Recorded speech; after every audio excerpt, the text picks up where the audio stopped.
Well, this starts National Cybersecurity Awareness Month, and we have a really interesting story. Our guest here, Gary Milewski, is with the company Snoopwall. Gary, thanks for being here. It's an interesting and alarming story that you have about this study.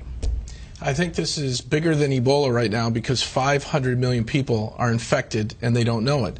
But it's not them, it's their smartphones. So tell me the breakdown. How does this happen?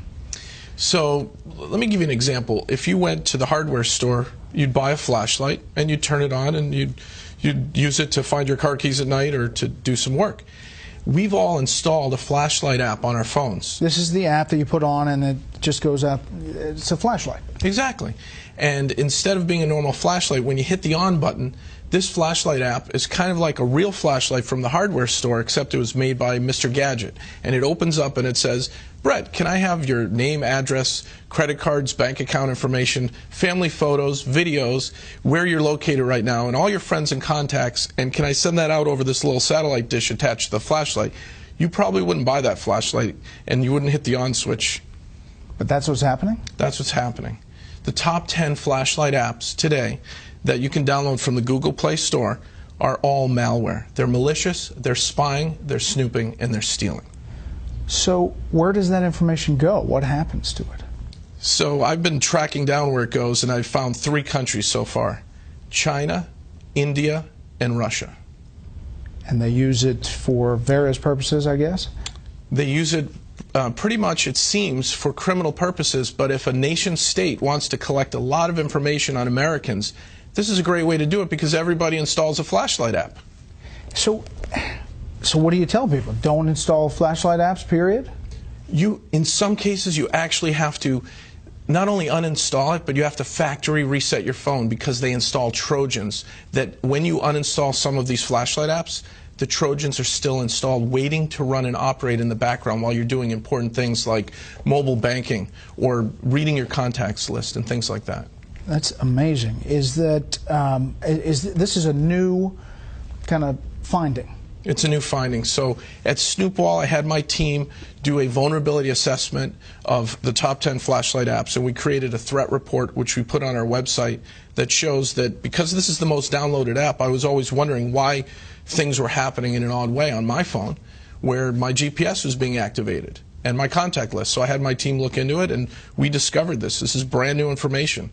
Top 10 flashlight apps, 500 million downloads, all acting in a very malicious way.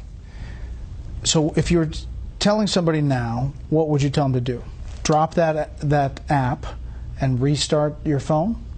Drop the app, go back to where you bought your phone and ask them for help on a factory reset. Back up your contacts before you do a factory reset. You know, back up just core information that's important to you, maybe some family photos and your contacts list. And then really just go for a factory reset, which wipes all the hidden data areas where the malicious Trojans are getting installed. Now, are you hearing anecdotally that this is happening? People saying there's something weird's going on, or I mean, obviously you did your own investigation, but are people reporting it? People reported this to the FTC, and the #2 flashlight app was sued by the FTC, and they just recently settled. They had 50 million downloads at the time, and Brightest Flashlight, which most of us have on our smartphones, had to, in the settlement, agree to put up a privacy policy before you run their app. The privacy policy, Brett, is 25 pages of legalese saying, yes, we spy on you, yes, we geolocate you, yes, we want your mobile data off your phone. We want all this info, accept or don't run our app. And most people don't read it and they hit accept. That was their settlement with the FTC. So you just scroll down, as many people do, and through all of the legalese, and people push accept. You don't even have to scroll. The buttons are right there on the front page of the new version of Brightest Flashlight app, and they're up to 100 million downloads now. How big a deal is cybersecurity now? We hear about it, we do stories about it, but how big a deal is this for our culture as we get more and more people with phones, smartphones, and using their computers? I'm worried about kids, teenagers, families that, you give your kid an iPad or a Droid tablet and you let them play and they install apps that do these things, that geolocate your children. And if they're online predators or cyber criminals, they're going to get at our families because this is the back door into our homes. and even into our businesses because we've installed malware and not known about it. So you would recommend going to the hardware store and getting the flashlight instead of actually getting the app? Get a real flashlight, or look for a flashlight app that's under 100 kilobytes, because the ones that spy on you, it tells you their file size, they're 1.2 megabytes to 5 megabytes.